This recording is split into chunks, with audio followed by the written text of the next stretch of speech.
Hey guys, Dan here, and this is Dan Reviews It. Dan Does Disney with our friend Tim over on Zoom. Hello, Tim. Hi, everybody.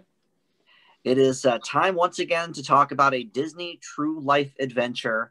Before we do, I guess I should say that we are sort of skipping over one that we talked about last time, Johnny Tremaine, but we will be returning to it probably in 2 or 3 weeks.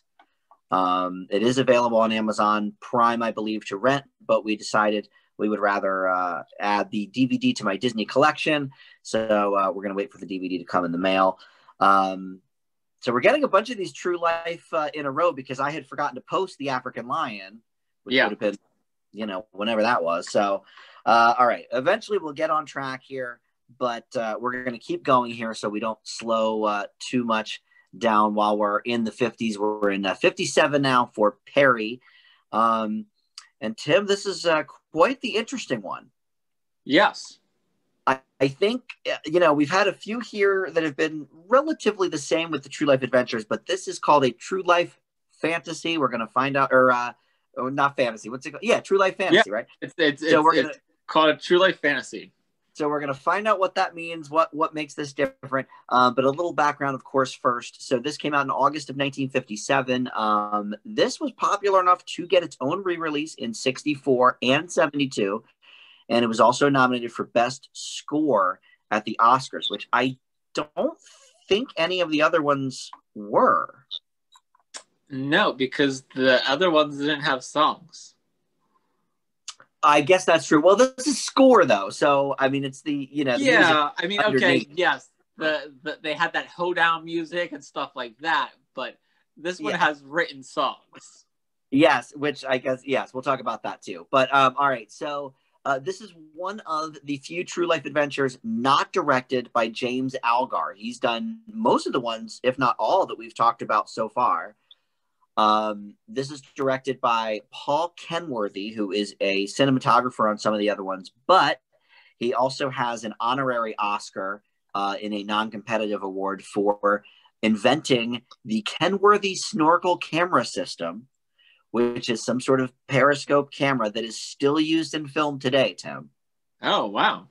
So, yeah, but this was his only directing effort ever. He left Disney about 3 years after this movie. So, and then the other director credited is Ralph Wright, who is largely an animator. He did a lot of Goofy stuff, Goofy the character, in the 40s. So, this is based on Felix Salten's 1938 novel, Perri, The Youth of a Squirrel.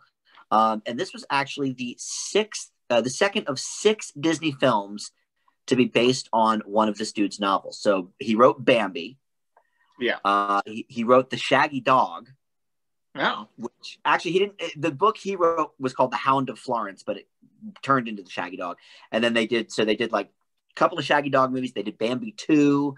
And so he acquired the rights to this story actually in 1941, which is, I think the year before Bambi came out. I think Bambi was 42. Yeah. So this has been in the works for a while, and the only one of the true life adventures that has been based on somebody's previous, fictional work. And according to some different Disney archivists, production may have began on this as early as 1953. So it's called a true life fantasy film, which Tim, I think, will fill us in a little more on with his description. But this is the only movie in the Disney catalog to ever earn this title. But we're going to talk about a few from the 60s later, Tim. Sammy, the Way Out Seal, Charlie, the Lonesome Cougar, where they do have a story mixed in with some sort of real life nature thing, I guess. But they were out of the true life business by then, so they weren't really classified as that. And then the other thing I read about this that I thought was interesting. So a bunch of the Perri scenes were caught in nature. Tim will talk about that and maybe where they were filmed. But some of these scenes were sort of controlled. They weren't like faked, but they essentially bought out a smelting plant in Utah and made a constructed set of trees and whatnot, a nature set that they trained these squirrels. Walt paid $100 per squirrel to famous squirrel trainers or something, and got these squirrels to sort of do the acts on the faux forest sets. So it's like we're getting a sense of what squirrels do, kind of, but at the same time, it's not actually some of it in nature. So I thought that was interesting.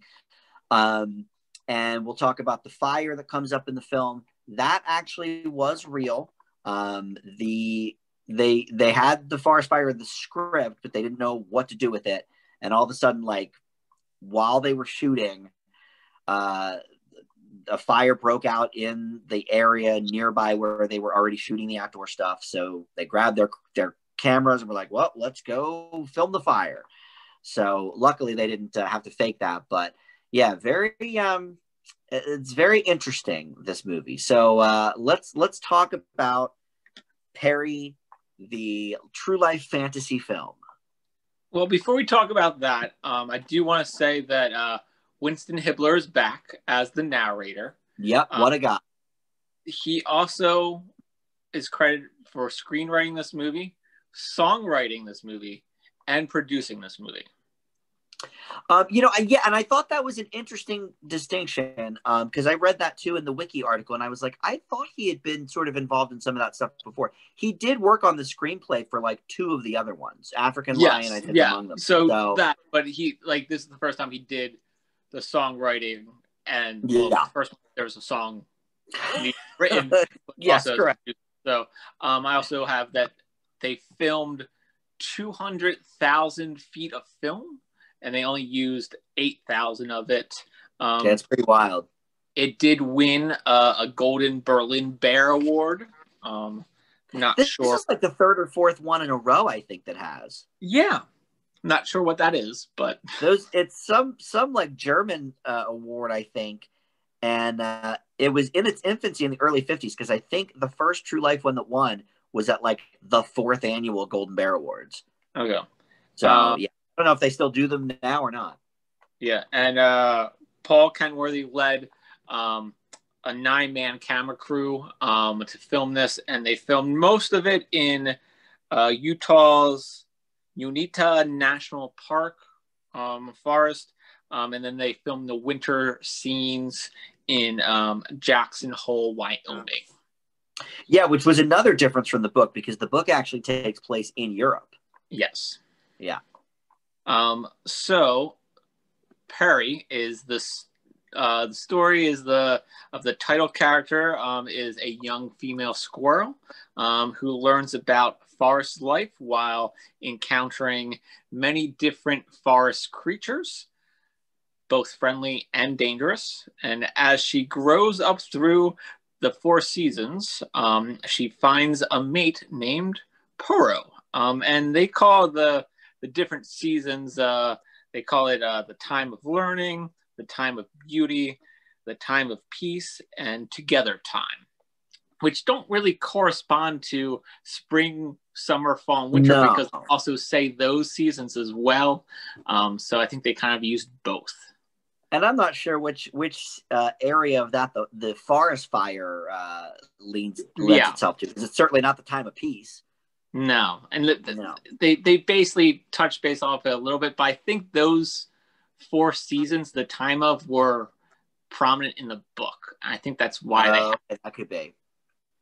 And the book is actually like in relationship to Bambi. Like Perri the squirrel is mentioned in the book Bambi. It's one of the characters they meet, and then they wrote this book. And I read the wiki page on the book, and Perri and Poro are both characters in the book, but there's a little bit more to it than what they actually have here in the movie. There's other characters of squirrels, and there's actually a human that can talk to the squirrels and things like that. Oh, interesting. Okay. Yeah, I didn't actually dig too deeply into the book. Although, of course, we do see, which we'll talk about, a live action Bambi in this film. Yeah, they name drop Bambi. I think that's... Yeah, they've done... Yeah, you're right. They name dropped her. Yeah. So it's an interesting movie that they takes place. The story that they're telling of Perry the Squirrel takes place in Wildwood Heart, and they don't really say where that is, but it's fake, is why they don't say it, Tim. Yeah, they made it up. So we start, which is annoying. This is supposed to be as a nature documentary. You can't just make up a town. Yeah. All right. We'll get to it. It starts with new beginnings in the spring, and you have a lot of baby animals. You have bunnies, birds, raccoons, deers, and then they kind of talk about mating season a little bit, and they talk about how the red fox will stay with its vixen for forever, and like they'll be partners raising their young and things like that. But then they quickly talk about the pine squirrel, which is what Perri is. And their dynamic is a little bit different. After the mating is done, the father doesn't stay in the same nest. They kind of like have like a nest nearby, and kind of watches over them from a separate nest, and he like kind of spends his rest of his days in bachelorhood. So the mother goes hunting to get food so that she can make milk to feed the babies, and then she encounters, which is one of the foes of this movie and of squirrels in real life, is the animal the marten, which I never heard of ever in my life. Me neither. But apparently they hunt squirrels a lot, and there's some really good, I guess, chase scenes you would call them. But the marten is really good at climbing trees as well, and jumping from tree to tree, and it really chases these squirrels around. Yeah, I wonder if they're as prevalent as they were back in the 50s, because I never heard of them. Yeah, I mean, we have squirrels in our neighborhoods. I don't see us having martens in our neighborhood. Right. Maybe if we were in Utah's forest, that they would be more prominent. Yeah, maybe they're more Western. I don't know. So Perry's dad distracts the marten from the mother and the nest, and basically sacrifices himself. And then the mother has to quickly move everybody from that nest, because she knows that the marten's going to come back after he or she feeds his young. And it's some close calls, and but they do that, and then they quickly transition to other animals real quick, and they talk about how death is inevitable. Some must die for others to live, and we get to the graphic scene of this movie, which is a fox kills a rabbit. That's not the graphic part, but the aftermath is the graphic part, where the fox gives it to its pups, and they're fighting over it. Yeah. Actually, no, it's not as bad as African Lion. African Lion is way I was gonna ask, what do you think is the most graphic we've seen so far? It's probably got to be African Lion. African Lion, but this would be probably the second most graphic scene of at least cute, fuzzy animals that we care about being shown on screen. What was the movie where it was like all the ugly animals? Was that The Secrets of Life? Well, it's Secrets of Life had some not cute animals. It was bees and ants and stuff like that. But in the earlier ones, it was like something kills a snake, and you're like, okay, whatever. Right. Yeah, that's true. Or the wasp kills a tarantula, which is like, but led us onto this true life adventure journey. Is that was the first thing that Walt saw, and it was like, we need more of this. Yeah. So that's the graphic part. But I mean, the fox pups are cute, but then all of a sudden they're fighting over. They turn into like legit like animals. Yeah. But then a wildcat steals it from the pups, and then they talk about a beaver for a quick hot second. How he kills trees, and that's how they link that into this hunting season that they're talking about real quick. And then you see a hawk take out a flying squirrel. I mean, it seems odd that they're like throwing these other animals in there for this story, but the hawk comes back the beaver dam does play a little bit attention, like importance later in the movie as well. So it kind of seems out of place, but then they kind of come back as well. A little bit. A little bit. And then you see all the animals sleeping. It's the time of peace. I think that was the time of peace where they showed them sleeping for a sec.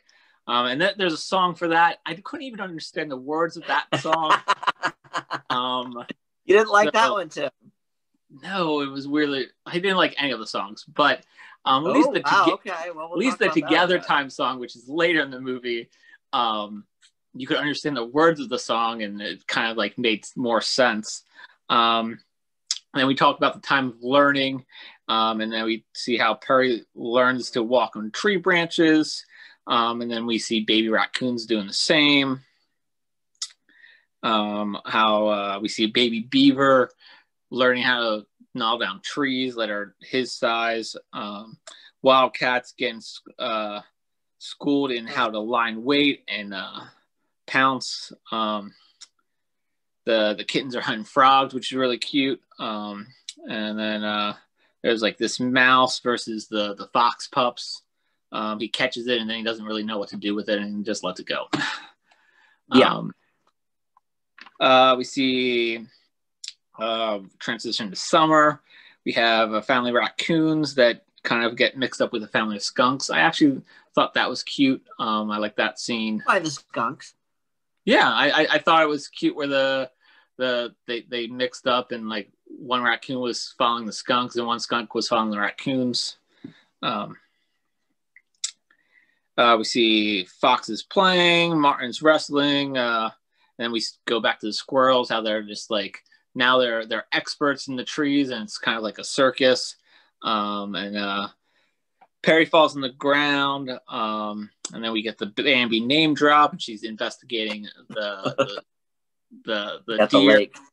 And then we get into like all this stuff was kind of like the previous movies where it was like kind of like documentary type of facts of animals doing stuff, but it wasn't as factual. It was just kind of like, here's a little bit of information, here's some footage of some animals.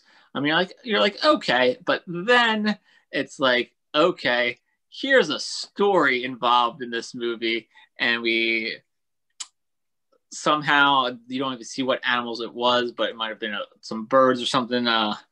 Basically, Perri's mom and all of her siblings are gone, and Perri has to kind of fend for herself. And she gets chased by the marten, and then the marten gets chased by a wildcat, and then this Perro squirrel, this other male squirrel who gets introduced, kind of like distracts them, and Perri's able to escape. And then we have fall, which is the time of preparing, which wasn't even one of the times that they mentioned, but they're like, oh, this is the time for preparing. You're like, okay. And they're gathering food. And then we have the goshawk knocks Perri from a tree, and then she gets chased by a weasel. And then she's getting chased by both at the same time. And then the goshawk takes out the weasel. And that's kind of like one of the other exciting scenes. I don't even know how they filmed like some of these scenes. It's like, you're like, okay. Yeah, and I didn't read that stat about how they created the place in the smelting building until I only had like maybe 15 minutes in the movie left. So like I wasn't really able to pick up or look for like clues of like, all right, is this actually happening in nature, or is this more curated, in the smelting plant? But I have to imagine only really probably the stuff with the squirrels specifically is in the building. I feel like everything else probably is in the actual footage of nature. I mean, but at this point they also they insert some camera angles where you're like supposed to be the view of the squirrel, like when she's falling from the tree, when she's waking up from her fall. They're like insert this POV type of shot where you're like, okay, well, this isn't true life at all. Yeah, well, Yeah. All right. Well, we'll talk about it. But then we get into Pearl's nest blows down, and then he has to find other places to live. And then we get into winter, which is probably the worst scene in this movie. Oh my God, the dream? Yes, because we have So snow. bad. They just show a lot of snow, and then we talk about probably the only factual thing where they're like, squirrels are semi-hibernators, and that means they eat a little, but then they sleep a lot. And you're like, oh, okay, we're learning some stuff. And they're like, but then they also dream a lot. And then it goes into this weird dream sequence where it's like actual footage, but with animated snowflakes over top of the animals. And then the animals kind of disappear and reappear in like a cloud of animated snowflakes. Yeah. Very weird. I feel like that footage of the bunnies hopping around, I feel like that was very staged. Oh yeah, the whole dream sequence thing was very staged and stupid and unnecessary in a documentary and many other things. Yeah, I mean, it would be fine if it didn't look so fake, and it would have been like, here are some animals playing in the snow, and it would have fit in with these true life adventures anyway. If you're like kind of just like, oh, why the squirrel is sleeping and hibernating, this is what's going on outside, and you see people like the animals. No, you didn't have to make this weird kind of trippy dream sequence while nothing else was happening. And then we transition quickly into spring, and they're like, hey, let's forget all about that dream sequence, let's get back into real life. And we have the song Together Time, which is a little bit better than the other song that I couldn't understand. And it's kind of a montage of all these animals coupling and hooking up. And this is where Perri finally decides that she's actually interested in Perro and kind of flirts with him. But then lightning strikes and we have a big fire. Big fire. And the rain puts it out, and then Perri and Perro try to meet up, and they're kind of like not in the same place. But lo and behold, the pesky Martin's back, because halfway through the movie, Perri escaped from him and crossed this creek, but Martins don't like water. So he's tried to cross this creek a couple times and failed, but the fire knocked down a tree, and now he can cross it. And there's a big chase scene again with that. Perro kind of takes all the heat for it, and he's getting chased by the Martin, and then all of a sudden you think it's the end, but no. The Wildcat comes back and he takes out the Martin, and everybody gets a happy ending. Yeah, what a great happy ending, Tim. Yeah. All right, so yes, that is everything that does happen in this movie. And now, more than any of the other ones, I feel like we have to break down so much about this because it's so different. So basically, the reason that this was even done like this was because Walt and his team were basically getting, some kind of crap from critics that were like, well, all your true life adventures are the same. It's the same narrator. It's the same subject type stuff. You're doing the same things, the same style shots. So he thinks, all right, well, then I already have this Perri book that I purchased 15 years ago. Let's make this into a true life adventure, but, do a little twist on it and, turn it on its ear and do this other thing.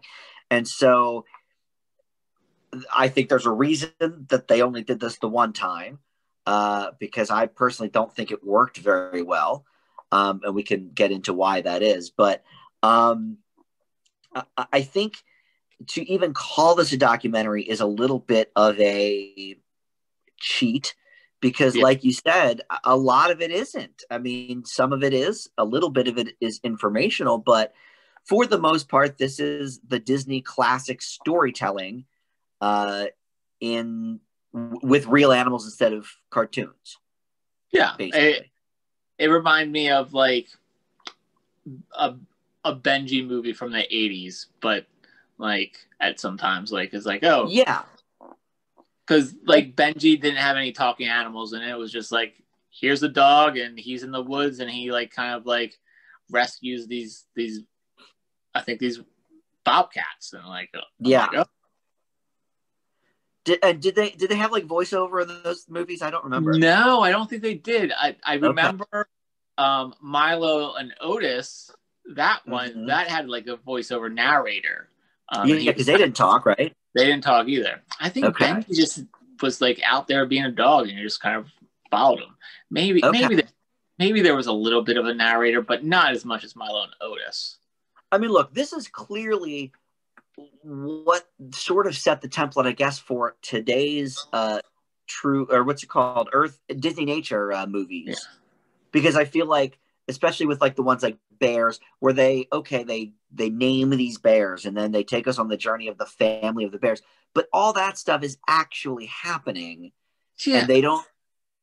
I don't know, like, right? You agree, right? This is completely different from that. Like, but I feel like they were kind of like going on that anyway with African Lion, where they were kind of like following the lines and kind of like, hey, here's the lines, and it's how it like relates to the animals in its kingdom and its domain. And I'm like, okay, they kind of set the template for what Disney Nature is going to be without naming the animals. And then you have, right. I don't know what they did with the stupid Secrets of Life movie. Nothing.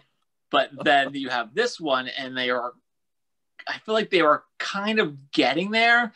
And I feel like I was getting on board with it. Obviously I know that they were staging some shots and they were doing the POV stuff, and they were kind of trying to make it like almost like a live action Bambi. And I get that. But then that stupid dream sequence just like... How about the dream sequence, Tim? It killed it. Like, prior to that, horrible. I was kind of like on board. I was like giving it the benefit of doubt. And I was like, ugh. Well, and the other thing was, okay, so you've got... I agree with everything you said about the dream sequence. It's so horrible. It's badly shot. It's out of place. It makes no sense.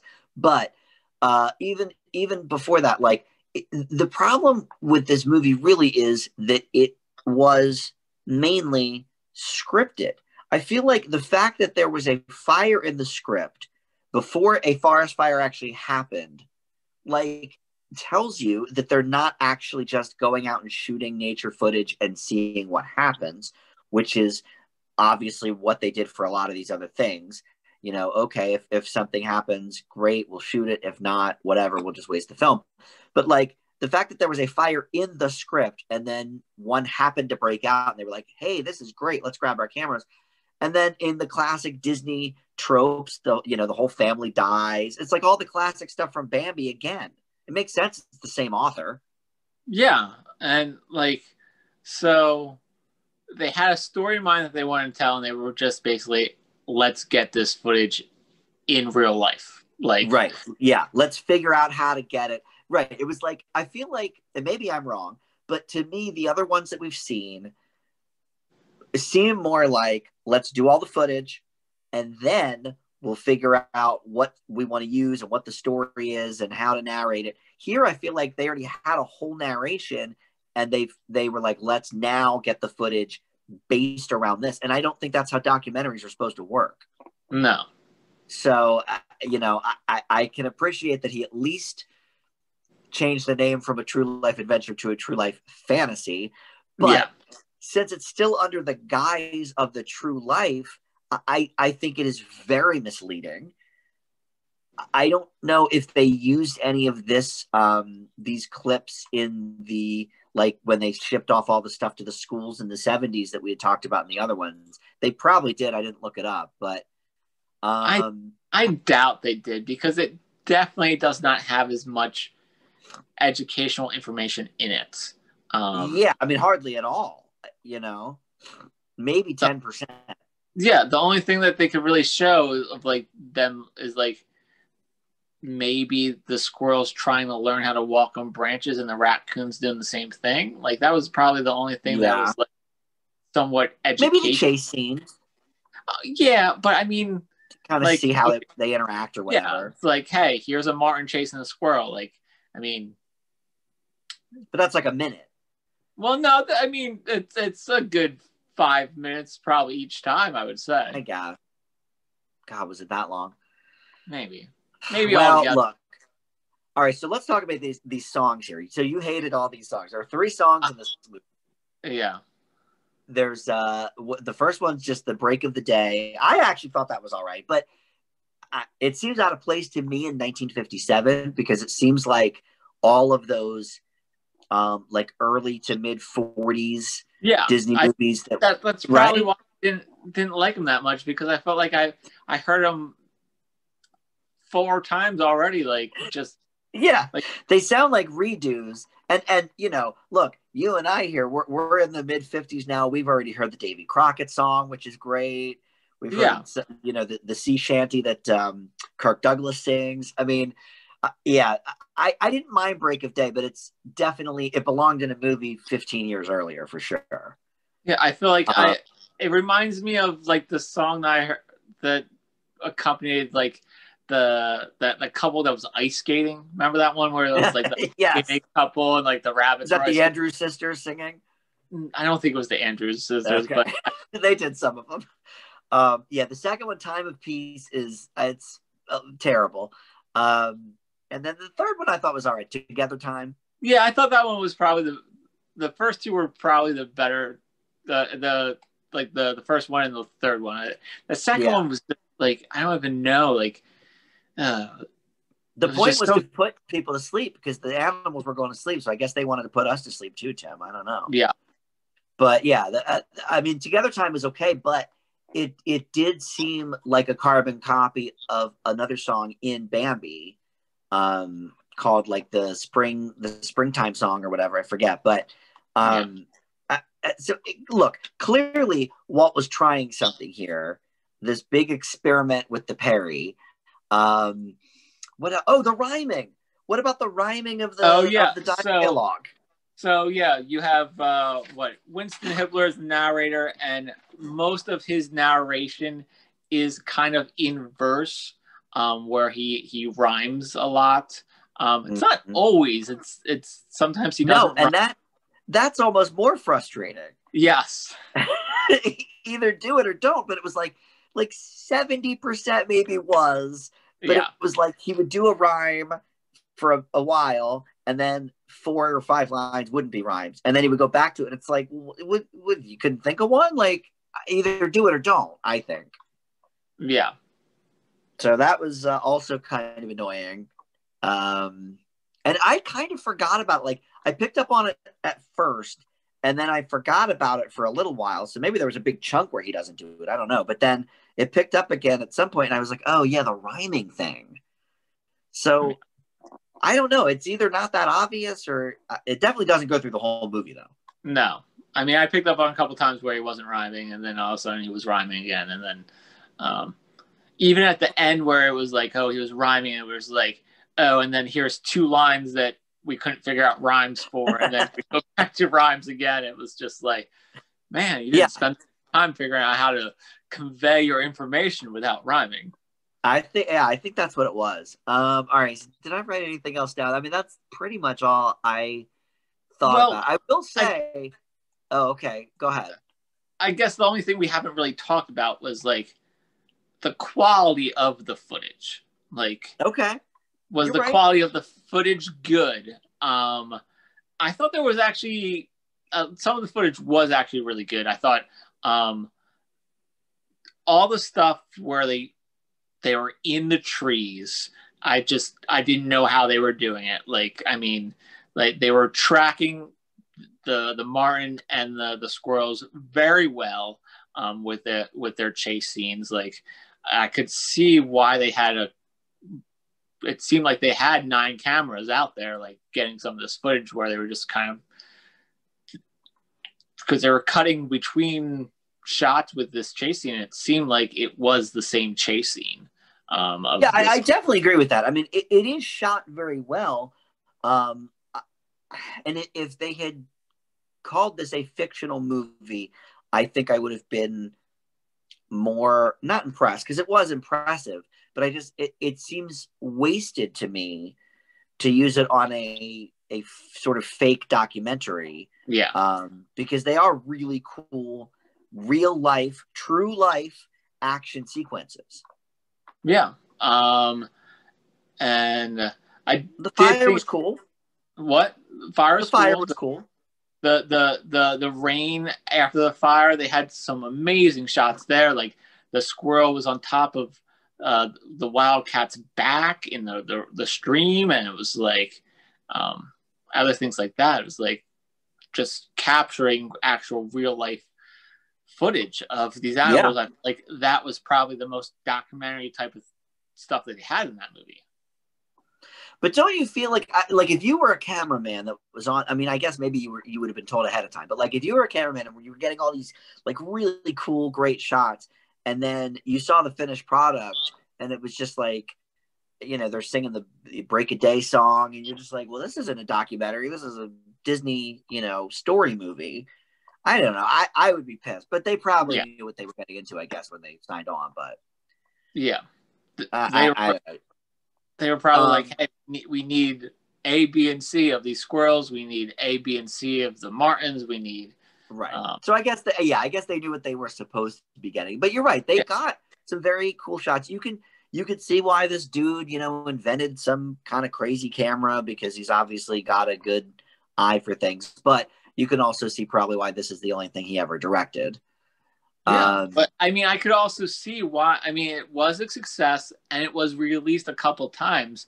Like, I could see, like, in the 50s being like, this is different, but this is interesting and probably entertaining for the 50s, maybe. I don't know. I mean, maybe. It's funny. Wiki says that it was, critically and commercially a success. But some of the articles I read said that the critics were very mixed about this movie. Yeah. So I didn't pull up any actual reviews from back in the day. But critically, I guess so. Commercially, I guess so. But critically, I don't know. I think people were not sure what to think about it, even then. Yeah, I mean, I feel like I don't even really know what to think about it. Like, I mean, I see some positives, but then I also see many negatives as well.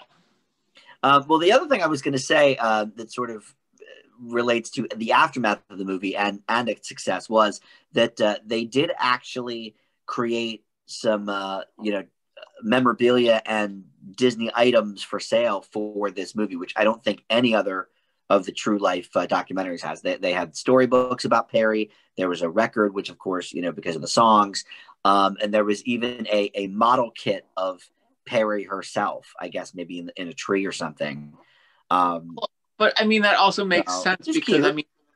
I mean, it makes sense because this was also, like you said, the first thing that of this type that was based off of pre-existing source material. Yeah, that's true. Right. So everybody already probably knew about this book, or whatever.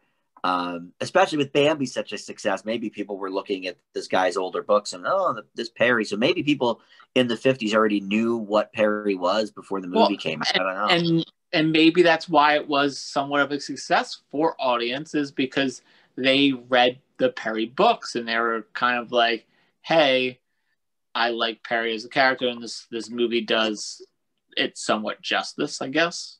If you are the book, maybe. I think I'm less torn on this movie than you are. For me, I can appreciate that Walt was trying to do something a little different because, like we said at the top, look, a lot of our true life adventure reviews, say a lot of similar things. We talk about, the cinematography, we talk about this scene, we talk about that scene. This certainly is something very different. Nothing like Walt had ever done before. And really, I guess, since those ones in the 60s are even a bit different that I mentioned. But I think it is an experiment that did not succeed. I think the dream sequence alone almost ruins the whole motif of the movie. So for me, I think the highest grade I would go on this is a C, but I'm more in like the C- camp. This is probably the worst, I think, of all the movies we've watched. Well, The Littlest Outlaw, I guess, is still the worst. But... I know. And that's That's why I think I have to give this a C, is because I gave Little Outlaw a C minus. All right, look, the reason I can go C on it is because of the great footage that they got. Yes, that's why. Because I think some of the footage is really good, and I don't think I was really bored of this movie. I wasn't bored with it. I just thought, one, the dream sequences, get rid of that, and Horrible. then two, it is not a true life adventure. Like, it's a that's the sticking point for me. At least Littlest Outlaw was promoted appropriately. It was a fictional story of this little kid and whatever, and that's what the movie was. But to call this a true life, even though you're calling it a true life fantasy and not true life adventure, I think it's misleading. It's false advertising. I don't know. That just really bothers me. Yeah. So for me, I think even though this is definitely a more well-shot movie than Littlest Outlaw, oh God, maybe Littlest Outlaw deserves a D+ is the problem. Maybe. All right. Well, okay. I will agree with the C- and just say that it's a more enjoyable watch than The Littlest Outlaw, but it definitely isn't what it's supposed to be. Okay. Yes, and I can agree with that. I do agree. I hate giving it the same grade as that terrible Littlest Outlaw movie, but the songs, Tim. What about these horrible songs? Like you said, it's the first one and the third one aren't bad. It's just they could do better at this time. Yeah. They're just too old fashioned for the time period. I mean, if this movie was made in the 40s, you'd be like, okay, yeah, these songs are legit like time period songs. But I mean, when you have the She Shanty, like you said, and Davy Crockett, and even Ringle Wrangle, which they just did with Westward Ho the Wagons, which was a pop hit on the charts. Like, they know how to make some songs like hits. Yeah, this was way old fashioned, I thought, with the music.